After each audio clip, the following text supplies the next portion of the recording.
Legend tells of a time when demonic beasts ravaged the land, turning humans against their own. Hopeless and outnumbered, humanity was on the brink of total collapse.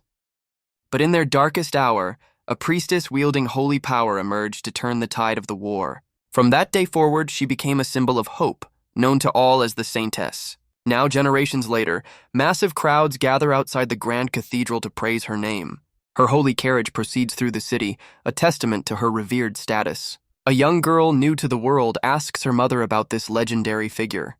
The mother describes her as the kingdom's unyielding shield, protecting them from all evil. She is also their guiding light, illuminating the path to righteousness for all her followers. And there she is, the magnificent Saintess, the living embodiment of their faith and salvation. The crowd roars with adoration, hailing the arrival of their new Saintess. She offers a perfect, benevolent smile, playing her role flawlessly for her adoring public. But the moment the doors close, her holy facade shatters into pure frustration. A silent, exasperated sigh escapes her lips, revealing her true feelings. She grits her teeth, completely overwhelmed by the pressures of her position. With a swift kick, she frees herself from the confinement of her formal footwear. She immediately begins nursing her sore feet, complaining about the pains of her sacred duty. Suddenly, a stern, veiled figure appears, catching the Saintess completely off guard. The mysterious nun reveals her face, chiding the young Saintess for her unseemly conduct. The Saintess scoffs, lamenting the strict and tiresome rules that govern her divine life. The nun informs the flustered Saintess that it's far too late for regrets. She then commands the young girl to accept a transfer of her magical power. The Saintess protests, recalling a similar draining ritual from the night before. But the older woman silences her with a stern glare, demanding her compliance. Defeated, the Saintess reluctantly agrees to proceed with the ceremony. The nun begins a solemn prayer, initiating the sacred and mysterious rite. She places a hand on the Saintess, channeling a glowing magical energy into her. The young girl is enveloped in a brilliant light, absorbing the holy power. Her eyes fly open as the ritual reaches its climax, her body now a beacon of faith. Outside, a powerful beam erupts from the cathedral, signaling the ceremony's start to the adoring crowd. The previous Saintess collapses, her holy power completely drained by the ritual. She whispers in despair, realizing she has nothing left to give. Her body goes limp, having sacrificed every last drop of her sacred energy. But the power didn't vanish. It transferred into a bewildered young man. He checks himself over, relieved to have survived the overwhelming surge of holy might. The stern nun confirms the ceremony's success, informing him that his new life has begun. She then declares him the newly appointed Saintess of the Speranza Kingdom. His expression hardens with resolve, accepting the shocking and monumental title. The story jumps forward to a devastating ambush on the Saintess's convoy. The new Saintess is thrown to the ground, wincing in pain from the unexpected attack. A sinister serpentine demoness reveals herself as the mastermind, her eyes gleaming with malice. She unleashes a devastating attack, certain that killing the Saintess will bring the kingdom to its knees. But a loyal knight springs into action, deflecting the deadly blow with her formidable shield.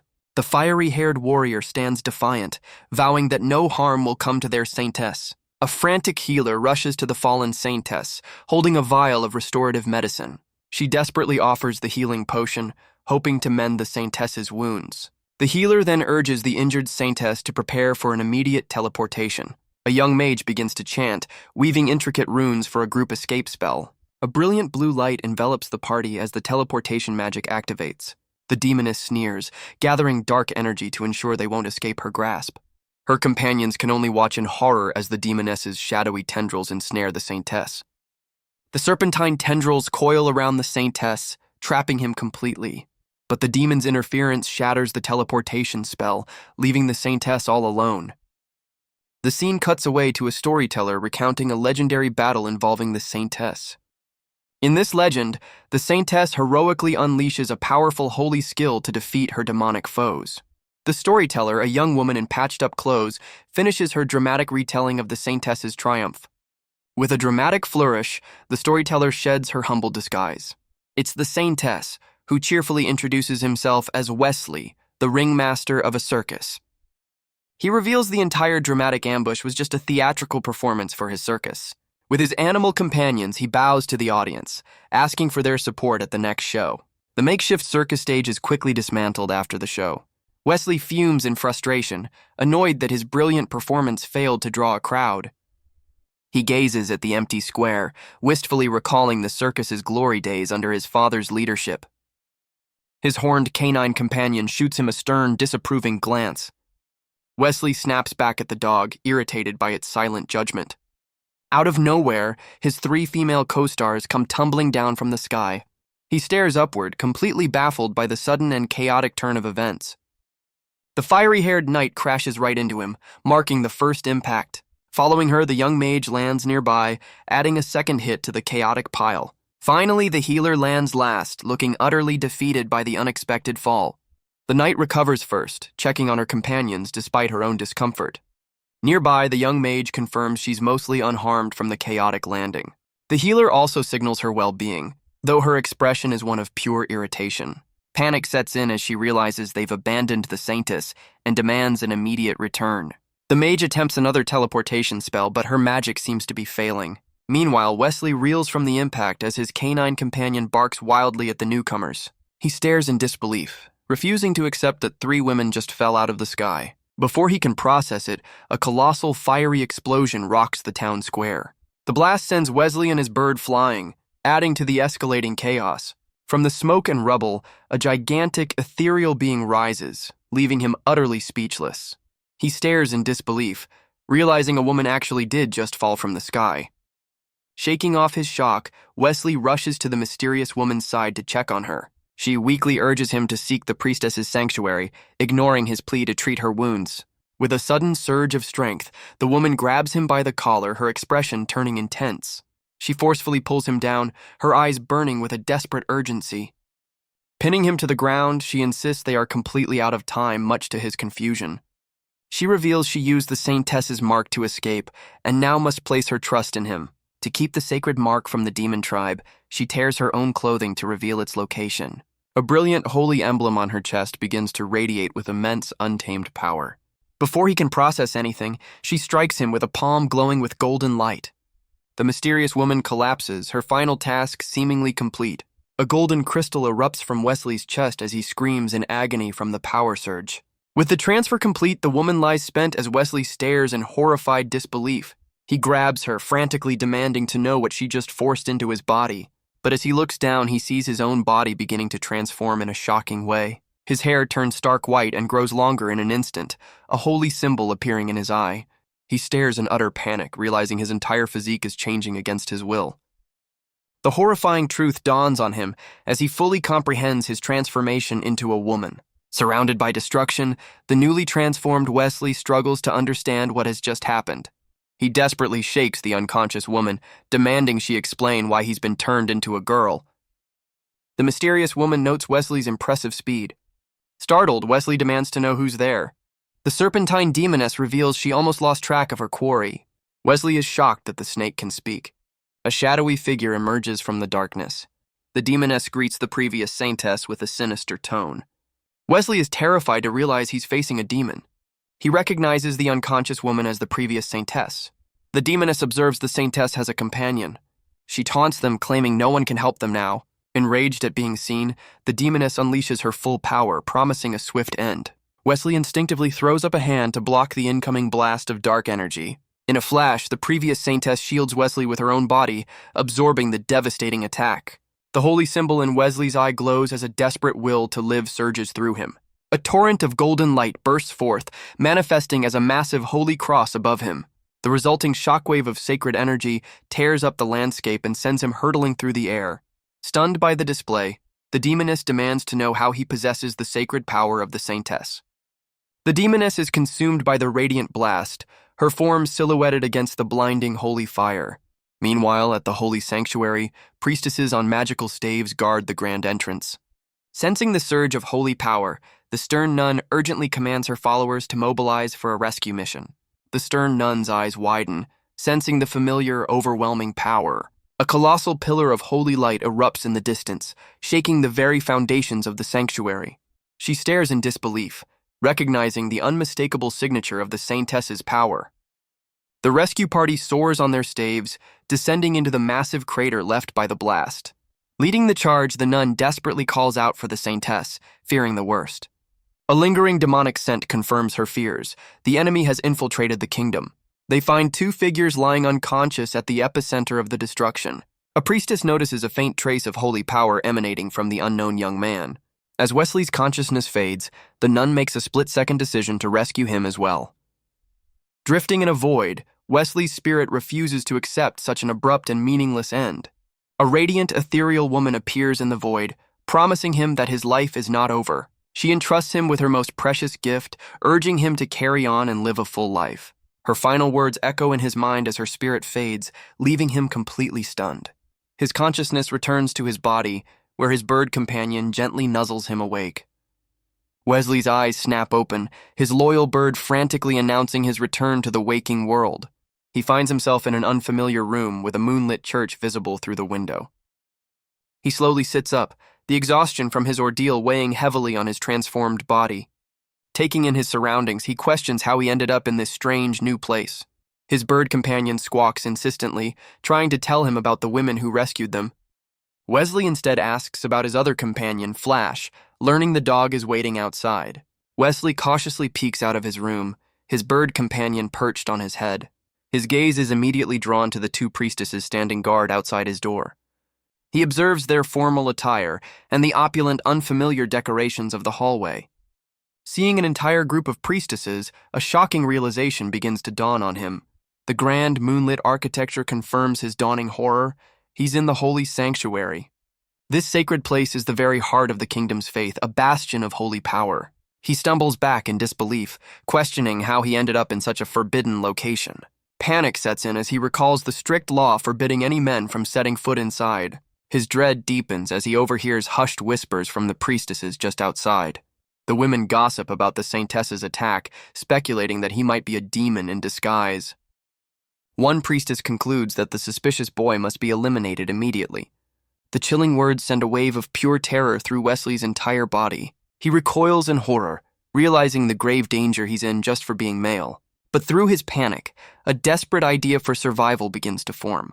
His gaze falls upon a priestess's uniform conveniently left in his room. Now disguised, he cautiously peeks out, confirming the hallway is clear. Seizing his chance, he makes a mad dash for freedom with his bird in tow. The sanctuary is endless. Opulent corridors quickly leave him hopelessly lost. His frantic escape leads him to a grand hall with a magnificent, towering statue. His attention is immediately drawn to the enormous, gleaming jewel on the statue's chest. He's momentarily stunned by the statue's impressive gem. Since he's trapped for now, a mischievous idea begins to form in his mind. He decides that if he's going to be stuck here, he might as well take a souvenir. With a greedy glint in his eye, he reaches out to pry the valuable gem from the statue. But his thieving attempt is cut short when a stern voice calls out from behind him. A red-haired woman in a formal uniform demands to know what he thinks he's doing. Startled by the interruption, he loses his footing and begins to fall backward. He lets out a cry of alarm as he tumbles away from the statue, his plan completely foiled. He crashes onto the floor in a cloud of dust, the landing knocking the wind out of him. The woman looks down at him with a smug grin, clearly enjoying his predicament. The woman aggressively questions his identity and his reason for climbing the statue. Thinking fast, Wesley claims he's just a new priestess assigned to cleaning duty. His excuse doesn't quite land as she leans in, pointing out his unusually deep voice. A sly, knowing grin spreads across her face, intrigued by the mystery. He panics internally, realizing his falsetto voice was a complete failure. She introduces herself as Woolen, the Royal Guard's chief commander, and makes him a very forward offer. Completely flustered, Wesley tries to squirm away from her unwanted advances. Their awkward encounter is interrupted by another priestess with a message for Woolen. The other priestess reveals a critical flaw in his story. The sanctuary isn't recruiting. With his cover completely blown, Wesley bolts as the entire hall is alerted to the intruder. The priestesses cry out, determined to capture the spy in their uniform. In a panic, Wesley begs his bird companion to create a diversion. The loyal bird leads the guards on a wild goose chase down the corridor. Seeing his chance, Wesley dives for the handle of the nearest door. He slides into the room just as his pursuers rush past, completely fooled. Woolen and her priestesses charge onward, hot on the trail of the feathered decoy. Catching his breath, Wesley believes he's finally managed to shake them off. But his relief turns to despair as he realizes he's still trapped with no clear exit. A strange sound from within the room suddenly breaks his train of thought. He turns to find he's stumbled into a massive, ornate, and very private bathhouse. He's horrified to find the bathhouse is currently occupied by two familiar young women. The young mage relaxes in the healing waters, feeling her battle injuries fade away. She then playfully complains that the holy springs didn't provide any other enhancements. Her more serious companion, the healer, immediately scolds her for disrespecting the saintess's legacy. The mage dismisses her friend's concerns, teasing her for being too serious and not understanding her plight. A mischievous grin spreads across her face as she gets a new idea. She declares her intent to conduct some research and playfully lunges at her companion. But the healer is ready, instantly conjuring a powerful water magic spell to defend herself. A massive wave erupts from the water, blasting the surprised mage away. The mage lands with a splash, lamenting that she forgot her friend is a magical genius who can cast spells without chanting. The mage is startled by the sudden appearance of a hooded figure behind her. Thinking on his feet, Wesley stammers out a flimsy excuse, claiming to be a lost newcomer. The mage sizes him up, intrigued by the sudden appearance of a newcomer in the private baths. A mischievous idea sparks in the mage's eyes, seeing his arrival as a perfect opportunity. She asks the newcomer for assistance, explaining that she and her friend are too injured to move easily. The request leaves Wesley utterly flustered, his composure completely shattering at the proposition. He desperately tries to refuse the offer, insisting they should ask someone else for help. Just as he's about to escape, the sound of the door handle turning signals that his pursuers are right outside. The door cracks open to reveal the stern nun leading the search party, vowing to find the intruder. Trapped with nowhere to run, Wesley frantically searches for a place to hide before he's discovered. With no other choice, Wesley makes a desperate leap for the only available cover. He soars through the air, aiming for the water as the two women watch in shock. He lands with an enormous splash, completely drenching the unsuspecting bathers. The healer sputters indignantly, annoyed at the sudden and very wet interruption.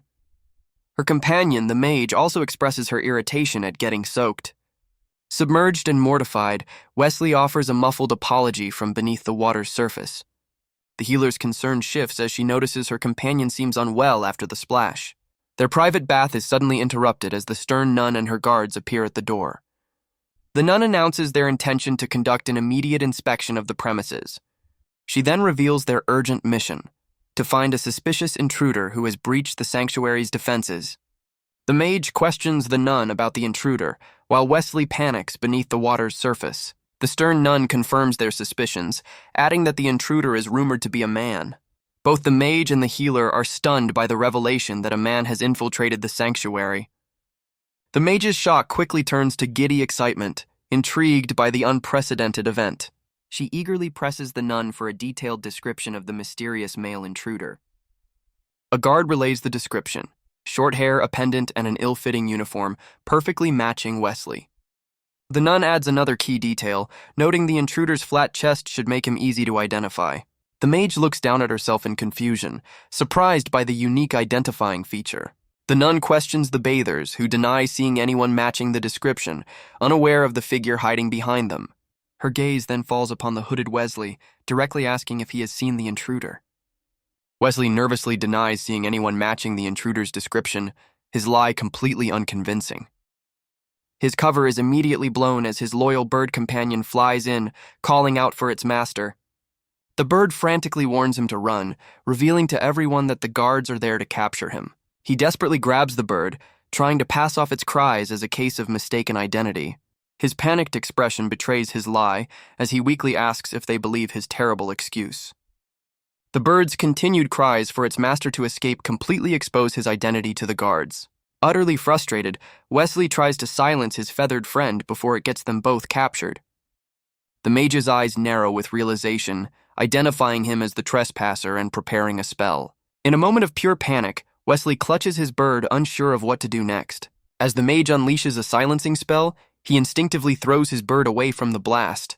The bird collides directly with the mage, interrupting her spell with a feathered thud. Wesley frantically proclaims his innocence, insisting he's just as confused as they are. Enraged by the interruption, the mage glares at him, her spell completely fizzling out. In response, the healer unleashes her own magic, summoning a colossal water dragon. Panicked by the overwhelming power, Wesley desperately tries to de-escalate the situation. He grabs the healer, using her as a shield and threatening to take her down with him. The captive healer warns her friend to stand down, sensing a dangerous aura from their intruder. The sudden hostage situation leaves the powerful mage completely baffled. She then senses an immense power from Wesley, mistaking him for a wizard as strong as the Saintess. Wesley awkwardly plays along, bluffing that he's a mighty wizard who shouldn't be provoked. The mage is left speechless, momentarily thrown off by the unexpected turn of events. Using the healer as a shield, Wesley demands a clear path to the exit. With the exit in sight, a desperate plan for escape forms in his mind. He shoves his hostage directly at the mage, creating the perfect diversion. The healer collides with her friend, leaving both women stunned and tangled on the ground. With a triumphant grin, Wesley bids them farewell and makes a break for freedom. He flees into the sanctuary's moonlit grounds as the guards' cries echo behind him. His relief is short-lived as he realizes he's surrounded with nowhere to run. Just as panic sets in, he spots a hidden passage concealed within the foliage. But as he runs for the opening, the two women from the bathhouse desperately warn him not to enter. He ignores their desperate pleas, convinced they're trying to trick him into stopping. Wesley scoffs at their warning, refusing to fall for what he believes is an obvious trap. Outside, the priestesses panic, realizing they'll be punished for letting the intruder escape. The healer grimly confirms to the others that he has already gone inside the forbidden passage. A weathered stone marker reveals the chilling truth. He has just entered a restricted area. He descends deeper into the darkness, wondering just how far down the mysterious passage goes. A growing sense of dread fills him as he questions why such a creepy dungeon exists beneath the holy sanctuary. Reaching the bottom, he's confronted by a colossal, icy door adorned with the image of a great dragon. After a moment's hesitation, he calls out into the silence before deciding to push his way inside. The chamber opens to reveal a breathtaking sight, the colossal, petrified head of an ancient dragon. He's completely dwarfed by the immense ice-encased body of the petrified dragon. Reaching out, he cautiously touches the cracked stone-like hide of the creature. He breathes a sigh of relief, concluding it's just a hyper-realistic statue. Leaning against it, he questions the priestess's motive for placing such a terrifying sculpture here. His touch causes the stone surface to crack and crumble away beneath his hand. To his horror, the statue's eye flares to life with an ominous blue glow. Outside, the two women reveal this secret passage is connected to the Prime Saintess. The mage explains that a powerful Holy Spirit is sealed in the chamber at the end of the passage. The healer begins to recount the legend of a cruel demonic dragon from hundreds of years ago. An ancient memory shows the terrifying beast laying waste to a city with fire and fury. The Prime Saintess was able to tame the beast, transforming it into a powerful Holy Spirit. Fearing it would one day lose control, the Saintess sealed the dragon away before her death. The entire holy sanctuary was constructed over the magical seal to guard it for eternity. The mage now fears that the trespasser might accidentally break that very seal. Her companion looks on in horror, contemplating the consequences of such an event. The mage gravely explains that a broken seal would awaken the slumbering Holy Spirit. This awakening, she warns, would lead to the ultimate destruction of the entire kingdom. Back in the chamber, the massive stone door suddenly slams shut behind Wesley. The priestesses arrive, blocking the exit and declaring that the intruder is now trapped. But as they prepare to deliver judgment, they realize their target has mysteriously vanished. The priestesses declare the chamber a dead end, certain the intruder is trapped within. The determined mage orders her companions to split up and scour the area for their target. From his hiding spot high above, Wesley watches them search, wondering how they haven't found him. He grows increasingly annoyed, wishing his persistent pursuers would finally give up the chase. Unseen by the priestesses, he clings to the dragon statue, his hand glowing with faint holy power. The guards speculate he must have used powerful space magic to vanish without a trace. The healer nervously suggests he might have been devoured by the sealed Holy Spirit. Suddenly, a surge of energy courses through Wesley, causing him to cry out in agony. He feels an intense burning sensation as his body is engulfed by a mysterious power. The priestesses look up in astonishment, finally spotting him clinging to the dragon's head as he loses his grip. The priestesses finally realize he's been hiding on the statue the entire time. The mage lunges forward to grab him, taunting that his escape is over. But as he falls, a brilliant light engulfs him, transforming him into a beautiful white-haired woman. The mage and her companion are left speechless, completely baffled by the sudden appearance of another woman. The newly transformed Wesley looks on in confusion as the dragon statue begins to crack and shatter. The priestesses stare in utter disbelief, the holy symbol now reflected in the mage's wide eyes. The stone shatters completely as a powerful, ancient voice booms from within, demanding to know who woke it. A massive tremor rocks the entire holy sanctuary, originating from deep beneath the ground. Elsewhere, the stern nun is jolted from her rest, wondering about the source of the violent shaking. Her eyes widen in terror as she realizes the disturbance is coming from the Holy Spirit's seal. A blinding explosion of golden energy erupts from the seal, shaking the chamber to its core.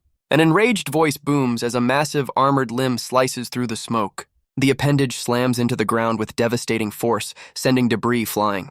Amidst the chaos, a mysterious, long-haired woman in a nun's habit is revealed by the light. Wesley stares in utter disbelief, realizing the terrifying statue has actually come to life. The mage and her companion recognize the creature with dawning horror as the legendary Holy Spirit. The legend describes its immense power, starting with claws strong enough to shatter stone. It continues, detailing a massive maw capable of swallowing anything in its path. The description concludes with a pair of magnificent golden wings said to blot out the sky. But the fearsome beast is revealed to be a small, chubby, and surprisingly cute dragon. The priestesses stare in disbelief, completely underwhelmed by the tiny creature floating before them. They are left speechless, their minds unable to reconcile the terrifying legend with this adorable reality. Wesley and the others question if this is the real Holy Spirit, with the mage calling it a phony. The tiny dragon is enraged by their doubt, puffing up its chest to defend its legendary honor. The mage playfully challenges Wesley, suggesting he needs to show them his true power. A stunning dragon woman appears, holding a festive scroll in a bizarre holiday-themed reveal. In another sudden shift, Wesley is seen fleeing in terror, questioning why he's being pursued. The mage and healer close in with mischievous grins, reminding him that visitors should bring gifts. A chaotic scuffle ensues as the two women easily overpower their flustered target. Now bound and decorated, Wesley is presented as a New Year's gift for the Grand Priestess. The Grand Priestess, in a cute festive form, offers red envelopes to her eager followers. The mage and healer proudly present their captive to the Grand Priestess as a New Year's offering. The Grand Priestess feigns being touched, playfully asking if they went to all this trouble just for her holiday gifts. In a flash of glamour, she winks and reveals a fan of red envelopes, teasing their eagerness. The bizarre holiday interlude ends, returning the scene to the solemn reality of the holy sanctuary. The Grand Priestess dismisses her subordinates, ordering them to maintain absolute secrecy about the intruder. The priestesses bow their heads in solemn agreement, promising to keep the day's events confidential. Wesley, still bound and in his female form, glares impatiently as he awaits his fate. He finally erupts in frustration, demanding to know how long they intend to keep him tied up. The Grand Priestess scoffs at his indignation, reminding him he should be grateful he isn't being punished for his crimes. With a surge of newfound energy, Wesley breaks free from his bonds. He glares at the Grand Priestess, blaming her followers for the entire chaotic situation. He then points to the glowing mark on his chest, questioning the bizarre transformation it caused. The tiny dragon recognizes it as the mark of the Saintess, a symbol of inherited power. The Holy Spirit then makes a shocking declaration. Wesley is now the new Saintess.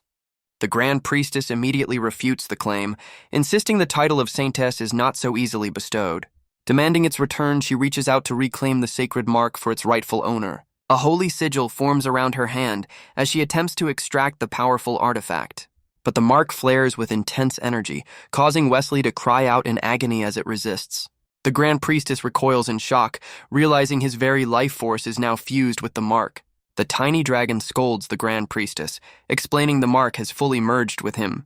Just then, the power fades, and Wesley is thrilled to find himself back in his original male form. The dragon explains his female form is a temporary side effect that appears when the mark is charged. It warns that once the mark absorbs enough ambient energy from the chamber, he will inevitably transform back into a woman, which happens instantly, much to his shock. He cries out in despair, completely horrified by his recurring and unwanted transformation. In a panic, he begs the Grand Priestess to remove the cursed mark from his chest. The Grand Priestess retorts that she was already planning on doing just that. She reaches out once more, but the mark flares violently, causing him immense pain. Her hand is repelled by a powerful barrier of light as the mark resists her attempt at removal. The tiny dragon intervenes, forcefully stopping the Grand Priestess's attempt to remove the mark. It explains that the mark is now inseparable from Wesley, and removing it would destroy it forever. The Holy Spirit declares that since it only recognizes the mark's bearer, Wesley must become the new Saintess. Wesley is horrified by the proposition, vowing he would rather perish than accept such a fate. The dragon's expression darkens, unimpressed by his defiance and ready to issue an ultimatum. It reminds him he has no choice, threatening him with a terrible ordeal if he continues to refuse his new role. Tears well up in Wesley's eyes as he understands the grim consequences of his defiance. Sometime later, a massive crowd gathers as an announcer proclaims the ascension of a new saintess. Wesley, now in his female form, gracefully accepts the cheers of the people, playing the part of the serene saintess. Back in his male form, he closes his eyes in quiet resignation, accepting his strange and unwanted destiny. Wesley looks directly at the Grand Priestess, ready to make a request. He reminds her that he successfully played his part during the Ascension ceremony. He now demands she uphold her end of their deal and allow him to return home. The Grand Priestess agrees, but warns him that this is only a temporary leave, before he must fully embrace his new identity. He casually agrees to her terms, seemingly unconcerned with the gravity of her warning. Not trusting him, the Grand Priestess reveals she has arranged for an escort to ensure he doesn't escape. She gives his new chaperone clear instructions to use force if he attempts to flee. His escort is revealed to be the powerful mage from the bathhouse, who readily accepts her mission. Sometime later, Wesley and his new minder arrive at the grand gates of the kingdom. He explains his destination is a town outside the capital, all while under the watchful eye of his powerful companion. Wesley internally scoffs at the Grand Priestess's excuse, knowing his escort is really just a guard. He's particularly dismayed that his chaperone is the very same woman from the bathhouse incident. A flustered memory of her in the hot springs flashes through his mind, making him wonder if she recalls the encounter. Lost in his distracting thoughts, he carelessly steps right into a puddle on the street. The misstep causes him to stumble and bump directly into his stone-faced escort. The mage glares down at him, revealing she knows exactly what was on his mind. With a menacing look, she orders him to erase the memory of the bathhouse incident from his mind. He accuses her of misusing her authority, but she coldly reminds him her only job is to keep him alive. After a tense journey, he finally announces their arrival in his hometown. Just as they arrive, a familiar cry from above catches his attention, making him wonder if it's his bird. His loyal bird and a small dog stand guard, bravely trying to ward off approaching figures.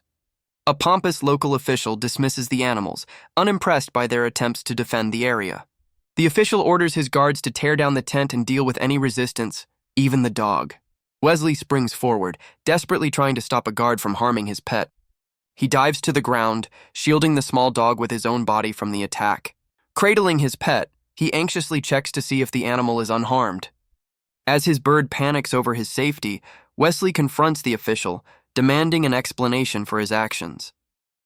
A guard moves to strike him down, ordering him to stand aside, but his escort intervenes, conjuring a powerful earth magic spell with a glowing sigil. A blast of magical energy erupts, sending the official and his guards flying. The mage unleashes a powerful gravity spell, pinning the guards in place. She fiercely reprimands the men for daring to attack a member of the holy sanctuary. The official recoils in shock, realizing he has provoked a powerful priestess. She shields Wesley and demands to know why they are destroying his home. The official stammers that they are merely clearing the land to build a statue for the new saintess. Wesley erupts in anger, finding the excuse to destroy his home for a statue completely absurd. The official tries to guilt him, reminding Wesley he was once a homeless orphan he took in. A flashback reveals the official's claim that the land was never Wesley's, but rather town property. Wesley grits his teeth in silent fury, betrayed by the man who supposedly saved him. His escort cuts the argument short, declaring the saintess needs no statue and ordering them to leave. Cowering before the mage, the official promises to leave immediately. His men scramble away in a hurry, leaving the small pet to watch their departure. Meanwhile, a mysterious creature surrounded by a magical sigil questions the existence of a new saintess. In her humanoid form, she reclines lazily, annoyed that her demonic agent has failed its mission. Seeing an opening, she forms a new plan, intending to take matters into her own hands. Her new target is revealed to be the mage, who is unaware she's being watched. The demon woman intercepts the fleeing official, violently subduing him and his guards with golden spikes. Recognizing his assailant as a demon, the official frantically tries to use the priestess's presence as a shield. She silences his blustering with a sharp, decisive blow. Looming over the defeated official, she mockingly repeats his words about the priestess. The demon woman smiles menacingly, revealing she has questions about the priestess. Back at the tent, Wesley's loyal bird frantically checks on its master's well-being. He's stunned to discover his arm is not only painless but has completely healed. His escort explains this is the effect of the Saintess's power, the world's strongest healing magic. She elaborates that this power can mend both physical injuries and damage from magical attacks. To demonstrate, she begins to conjure a powerful lightning spell. A comedic vision shows Wesley being zapped by a powerful bolt of electricity. The demonstration continues as he is instantly encased in a solid block of ice. She finishes her magical display by summoning massive rocks to fall upon him. Though looking drained, he is completely unharmed, proving the power can heal any injury almost instantly. The mage winks, playfully insisting her demonstration was purely educational and not revenge. Wesley glares back, completely unconvinced and accusing her of getting payback. He suddenly feels a surge of energy, marveling at how the Saintess's power has completely rejuvenated him. She explains the power can also heal others, but warns that a novice like him can't control it yet. His mind immediately wanders to mischievous uses for his new invincibility, like sneaking into the women's bathhouse. His escort sternly reminds him the Saintess's power is for protecting the kingdom, not for his personal amusement. He scoffs at the notion, pointing out that this power and its responsibilities were forced upon him. As he turns to leave, the mage calls out, demanding to know where he's going. He casually announces he's going to change his pants, which were ruined during her demonstration. Her eyes widen as she reminds him his pants are already gone, questioning his intentions with a knowing look. A magical explosion erupts from the mage, furious at his blatant disrespect. Inside his tent, labeled the Ringmaster's Room, he begins his search. He scoffs at the idea of being the Saintess, determined to reject the power and its duties. With a defiant look, he reveals his only goal is to free himself from this unwanted burden. Rummaging through his belongings, he triumphantly pulls out a mysterious leather-bound book. He explains to his bird that this is his father's diary, holding the key to removing the Saintess's power. His plan is simple: find a solution in the book, then escape his powerful chaperone. Suddenly, the Holy Spirit appears beside him, revealing it knows his true intentions. Just then, the mage bursts in, having known all along he was planning to flee. Caught red-handed, Wesley stammers, desperately trying to talk his way out of the situation. The furious mage uses her magic to snatch the diary, threatening to destroy his only hope. She summons a powerful fire sigil, preparing to incinerate the precious book. A wall of flames erupts between them as she vows to stop his escape at any cost. Wesley panics, desperately pleading with her not to destroy his father's journal. He lunges for the book as it's pulled into a fiery vortex, questioning her destructive actions. His escort glares back, asking if he's truly willing to die for his defiance. Clutching the book, Wesley endures the flames, challenging her to kill him if she wants to stop him. He grits his teeth, declaring he would rather perish than lose his only chance to reclaim his life. The mage is stunned by his resolve, unable to understand why he would reject such a great honor. Surrounded by fire, Wesley bitterly questions the very idea of being the kingdom's hope.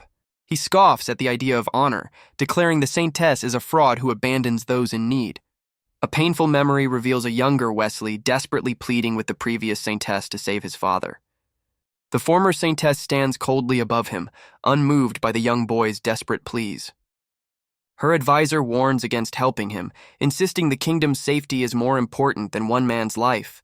With a heavy heart, the Saintess apologizes, confessing she is powerless to help him. She turns her back on the distraught child, leaving him to face his tragedy alone. Fueled by this bitter memory, he shouts his refusal to become the kind of Saintess who would make that same choice. The mage stares in disbelief as he emerges from the inferno, questioning how he survived her magic. She quickly deduces he used the Saintess's incredible healing ability to withstand the full force of her attack. Her expression hardens with a mix of frustration and grudging respect for his unwavering defiance. She calls him a hypocrite for instinctively using the very power he claims to despise. Unfazed, she warns him that she's far from out of ideas to make him submit. She intensifies her fiery assault, reminding him the Saintess's power won't spare him the agony of her magic. He screams through the flames, his will unbroken as he refuses to yield. Calling him stubborn, she conjures an even more powerful sigil to finally break him. The new wave of magic slams into him, causing him to cry out as he's finally overwhelmed. He collapses to the ground, but his grip on the diary remains firm even in unconsciousness. Looking down at his unconscious form, she calls him a strange idiot for enduring so much for a single book. She picks up the diary, curious about its supposed connection to the Saintess's power. But upon opening it, her face flushes with shock at its unexpectedly scandalous contents. The mage recoils in embarrassment, utterly scandalized by the diary's inappropriate entries. Distracted by the book, she looks down to find only a chalk-like outline where Wesley once lay. He seizes the opportunity, snatching a book and making a desperate dash for freedom. Glancing back with a determined look, he clutches the book, knowing this is his only chance. The furious mage vows to make him regret his escape once she gets her hands on him. Wesley ducks into a nearby haunted house attraction, hoping to lose her in the spooky maze. Safely hidden, he reveals his clever trick. He swapped the real diary for a decoy. He examines his father's slightly singed journal, now pondering how to evade his relentless guard. A sudden noise from the darkness makes him jump, realizing he might not be alone. His escort appears behind him, equally terrified by the ominous red skeleton lurking in the shadows. A second masked figure appears, catching the powerful mage completely off guard. She instinctively unleashes a powerful spell, her composure completely shattered by the scare. Her panicked attack obliterates his hiding spot as she furiously demands he show himself. He peeks out from his cover, surprised that a powerful priestess could be so easily spooked. He then glances down at a demonic mask he's holding, a plan beginning to form. With a mischievous grin, he realizes her fear gives him the perfect way to deal with her. Still on edge, the mage nervously scans the darkened maze, trying to locate her target. On the verge of tears, she threatens to blow the entire attraction to smithereens if he doesn't come out. Suddenly, a disguised voice taunts her from the shadows, questioning if a savior should be destroying a citizen's home. Startled by the sudden voice, she whips around to confront her unseen tormentor. A creepy doll drops from the ceiling, sending the mage into a full-blown panic. Blinded by fear, she stumbles backward, tripping over a rock on the floor. The powerful priestess crashes to the ground, her composure completely shattered. Seeing his opportunity, Wesley raises a blowgun, realizing this is his perfect chance to escape. He takes aim with a dart containing a powerful anesthetic, potent enough to sedate a dragon. But even on the ground, she unleashes a defensive blast of fire out of sheer terror. Wesley stares in disbelief, shocked that she managed to dodge his attack in her panicked state. Spotting him, she orders him to stop, but he simply taunts her to catch him if she can. She nimbly dodges a barrage of creepy crawlies he throws her way, still trying to regain her footing. But his relentless assault finally pays off as one of his projectiles hits her squarely in the face. Wesley watches her, suddenly questioning if her intense fear is just an act. He dismisses his doubt, determined to use his home field advantage to take her down.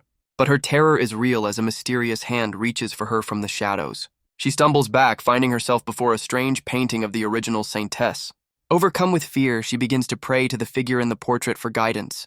The hooded figure from the painting seems to respond, its ominous presence filling the room. It questions her with a chilling voice, its long hair flowing with dark energy. The figure lifts its head, revealing a demonic mask as it demands to know why they chose a new Saintess. It leans in close, its glowing red eyes filled with rage as it confronts the terrified priestess. The overwhelming presence is too much, and the mage collapses, unconscious on the floor. Waking from her stupor, the mage is furious that her tormentor dared to besmirch the Saintess's name. She gathers a massive amount of elemental energy, her rage fueling a powerful spell. Focusing her magic, she prepares to unleash a devastating attack on her unseen foe. A terrifying spell rains down from the sky, summoning colossal swords of light to pass judgment. The entire haunted house is annihilated in a brilliant flash of destructive magic. Caught in the blast, the real demon woman realizes she nearly perished in the priestess's panicked attack. Believing she has cornered her target, the mage demands he surrender and return with her. But just as she issues her command, a tranquilizer dart strikes her squarely in the shoulder. She looks down in disbelief, realizing she's been hit just as the powerful sedative takes hold. Wesley, still in his demonic disguise, appears behind her, relieved that his plan finally succeeded. With his pursuer finally unconscious, he contemplates his next move, planning to find a way to remove the mark. Carrying the sedated mage, he debates whether to leave her at a hotel or hand her over to the authorities. As he peeks outside, he's stunned to find a large, ominous crowd gathered at the entrance.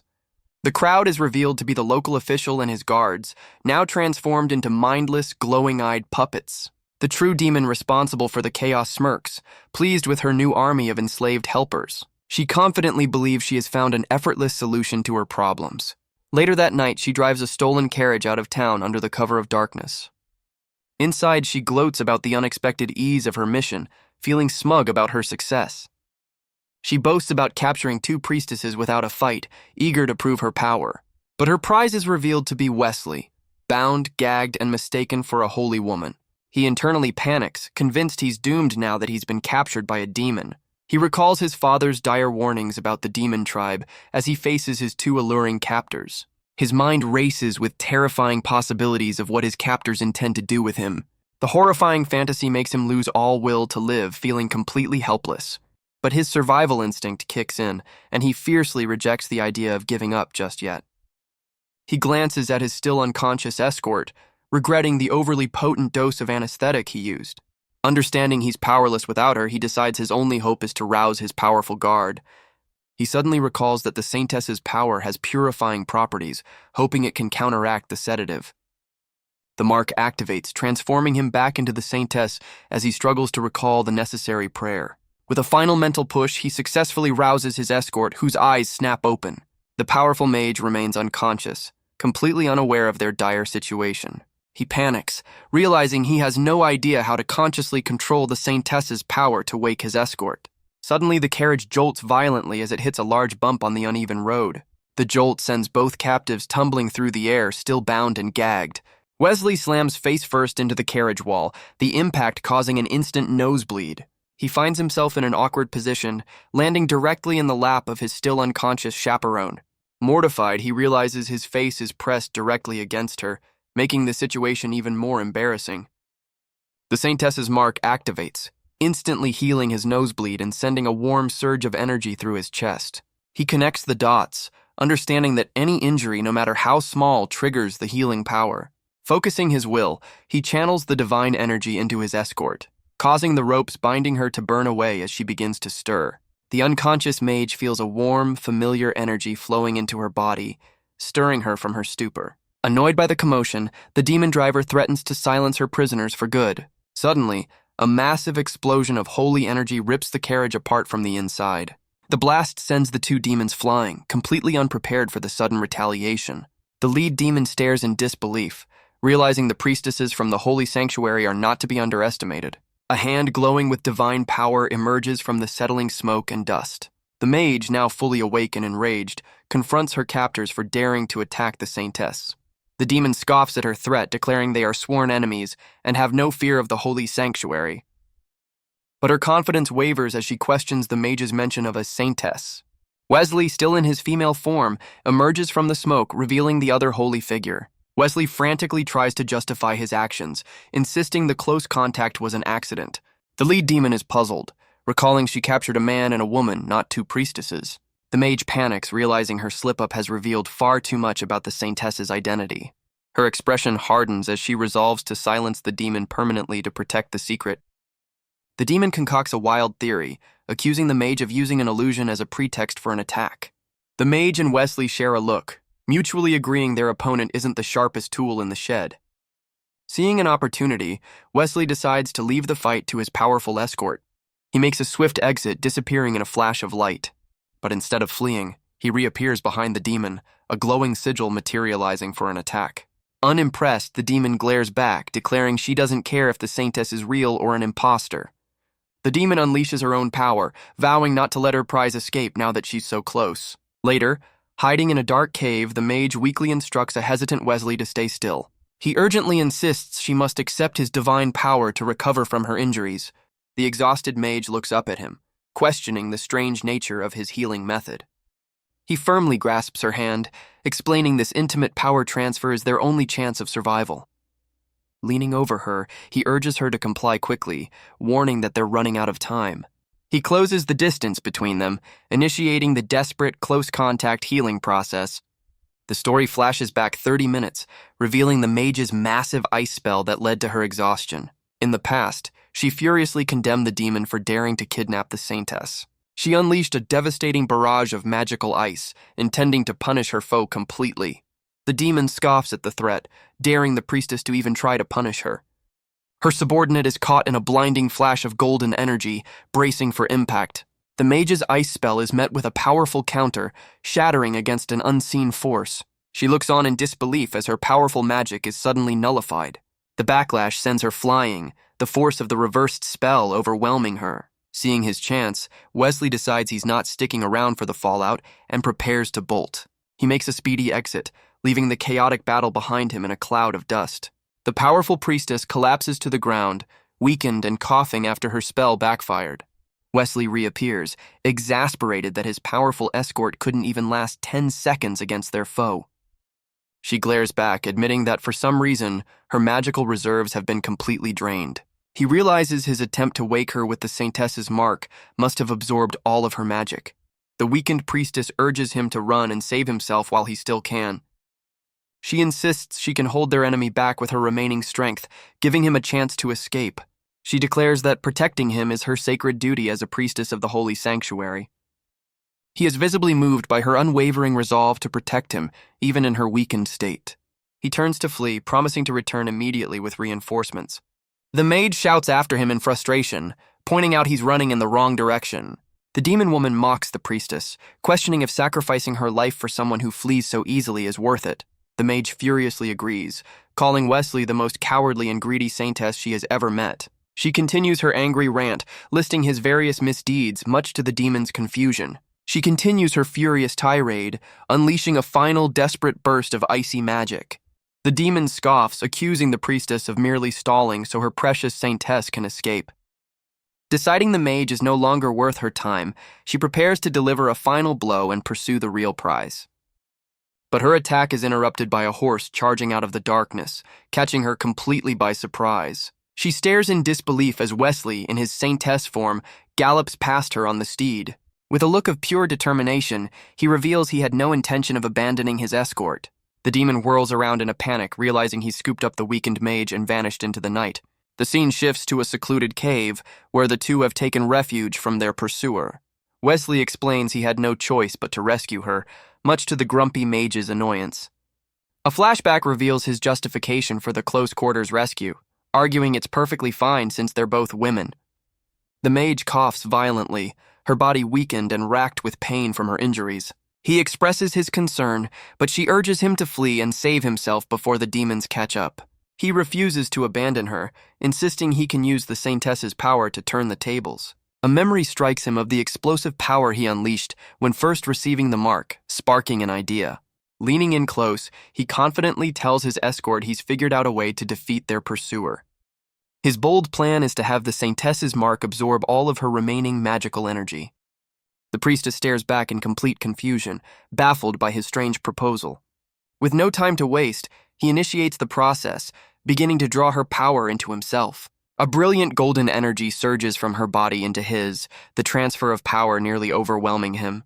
He feels an incredible surge of energy coursing through him, his power levels reaching an unprecedented peak. The mage lies exhausted, admitting she's been completely drained of all her energy. She grumpily tells him to get off her, and he sheepishly apologizes for the awkward position.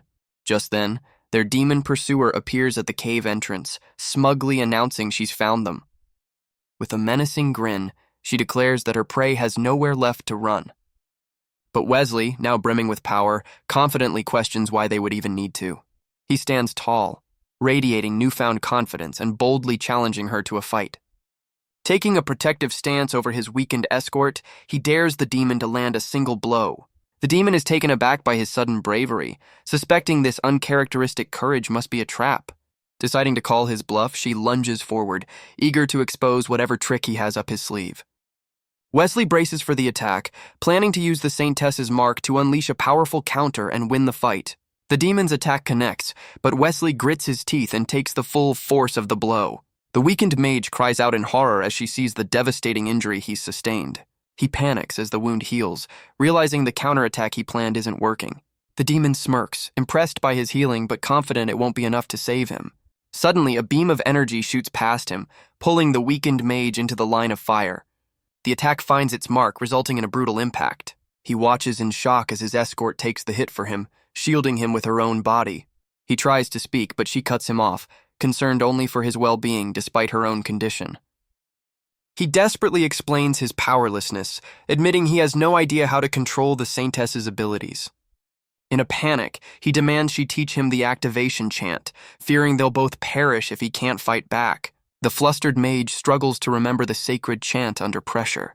Their demon foe scoffs, eager to test the limits of their self-healing shield. She fires another devastating beam of energy, determined to overwhelm them. Wesley, however, impatiently urges his escort to hurry up with the instructions. He confidently announces it's his turn, gathering a brilliant cross of holy light. With a determined cry, he unleashes the full force of the Saintess's power. The demon's smug expression vanishes, replaced by sheer panic at the incoming attack. A cataclysmic explosion of divine energy tears through the landscape. Wesley breathes heavily, the immense power taking a visible toll on his body. The magical backlash proves too great, and he collapses to the ground, completely drained. Wesley stares in awe, shocked by the overwhelming power he just unleashed. He surveys the devastated landscape, finally understanding the true might of the Saintess. His escort smugly reminds him that this incredible power is now his to command. He stubbornly crosses his arms, refusing to admit he was impressed by the very abilities he despises. The mage is secretly amazed that he could wield such power so effectively after only just learning the chant. Reverting to his male form, he decides their work is done and prepares to make a quick exit. But his escort quickly stops him, insisting their mission is far from complete. She prepares to use force, reminding him that he still has to return with her to the holy sanctuary. Unseen by the duo, the second demon peeks out from the rubble, annoyed that she's been discovered. She transforms back into her true form, frustrated that her clever disguise failed to fool them. The trio faces off in the crater, the second demon now cornered by the holy duo. The terrified demon immediately begs for her life, promising to do anything they ask. But the mage is unmoved, conjuring a fiery sigil as she flatly rejects the offer. She declares that as a priestess, it is her sacred duty to eliminate all demons. In a last-ditch effort, the demon desperately offers to hand over all her treasures. The mention of treasure instantly piques Wesley's interest, much to his escort's chagrin. Seeing an opening, the demon nervously agrees to show the Saintess her valuables. She presents a spatial bag, explaining that all of her riches are stored inside. Wesley greedily snatches the bag, his eyes gleaming with anticipation for the loot.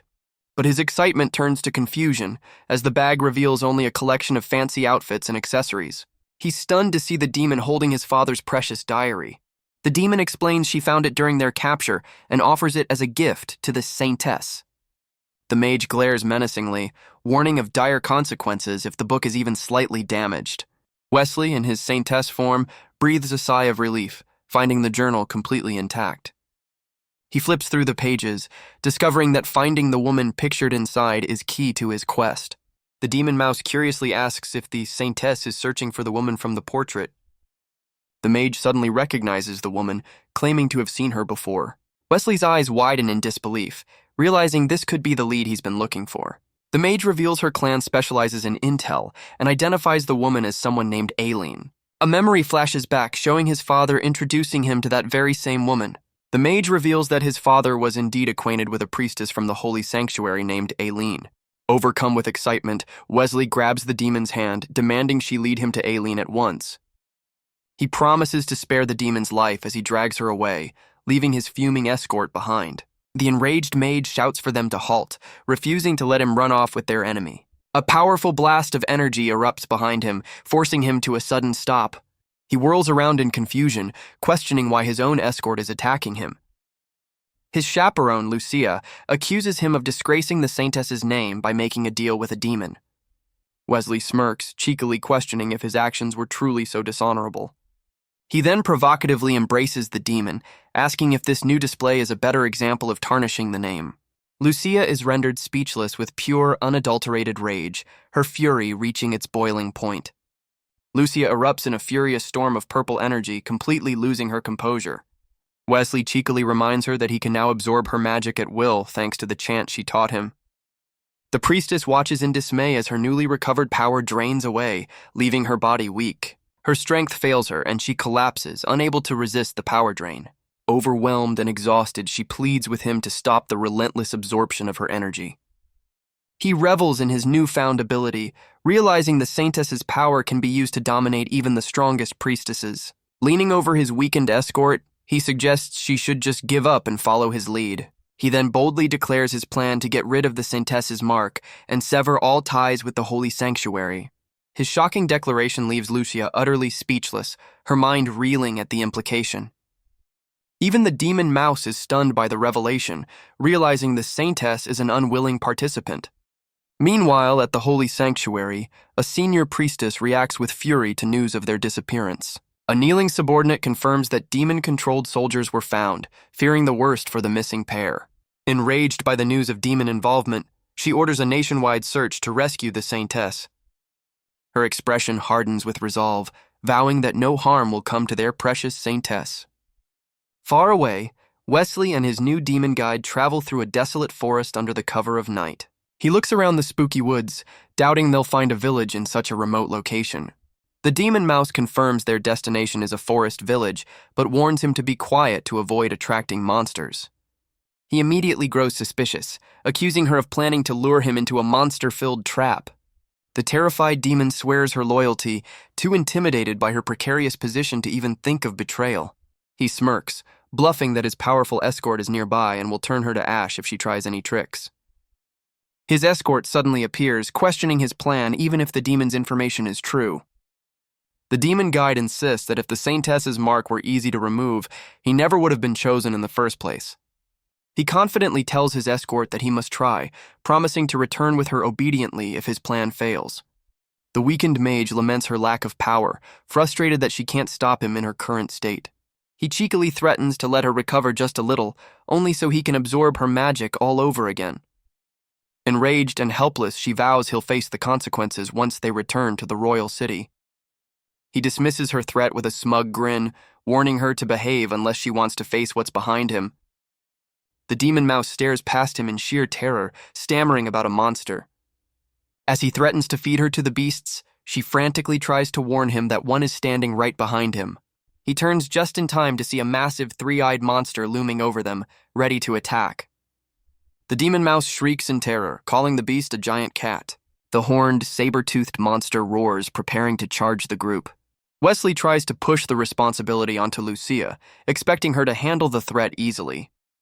She furiously reminds him that he drained her magic and tells him to fight it himself. He has a sudden epiphany, remembering he now wields the saintess's power. Brimming with newfound confidence, he gathers holy energy and challenges the beast. The demon mouse panics, begging him not to get her caught in the crossfire. She clings to his chest for dear life, pleading with him to stay still. He raises a hand, gathering a brilliant sphere of light, but seems to lose his balance. Despite his clumsiness, he unleashes a devastating beam of holy power at the stunned monster. The holy beam narrowly misses the monster, carving a massive trench through the forest behind it. He collapses to the ground, frustrated that his one powerful shot completely missed its mark. He's shocked to find he's reverted to his male form, realizing he must have used up all the saintess's power.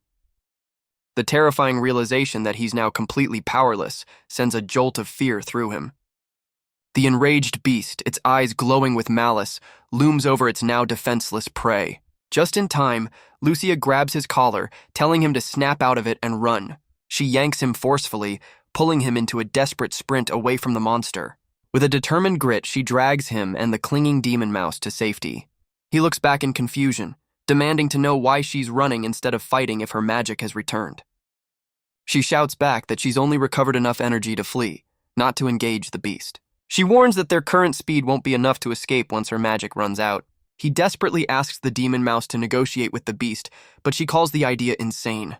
Wesley panics as the monster closes in, fearing they're about to become its next meal. Suddenly, the demon mouse announces she has a solution, but she needs them to buy her time. Her shocking suggestion is for both Wesley and Lucia to remove their clothes. A flustered Wesley tells her this is absolutely not the time for joking around. She explains her plan is to use their clothes as scented decoys to mislead the beast. Wesley looks over, seriously considering the unconventional but logical strategy. He turns to Lucia, about to suggest they go along with the demon's plan. Lucia vehemently refuses, declaring she would rather be eaten than follow such an embarrassing order. Despite Lucia's protests, their clothes are sacrificed as scented decoys left hanging in the trees. The beast is momentarily distracted by the scent, but the demon mouse warns the ruse won't last long.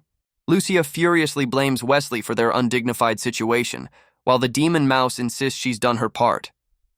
The demon mouse reveals the next step of her plan, pointing to a patch of strange mushrooms. She explains the slimy mushrooms emit a foul odor that is repulsive to the cat-like monster.